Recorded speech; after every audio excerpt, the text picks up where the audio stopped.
శ్రేయకైతే పల్లవి phone చేసి, నేను చెప్పినట్టు కావాలంటే నీ భర్త నా భర్త అవని అక్కని ఇంట్లో నుంచి వెళ్ళిపోయినా వదిన వదిన అని అవని జపం చేస్తారు.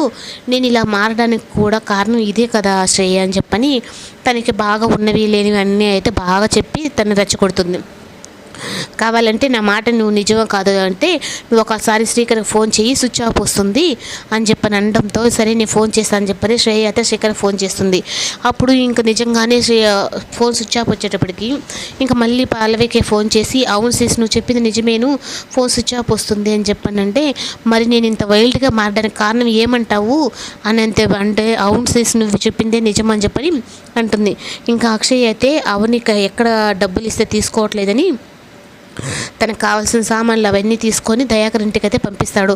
అప్పుడు ఈ సామాన్లు అన్నీ అయితే మళ్ళీ ఇంకా అవని అయితే రివర్స్ పంపించేస్తుంది.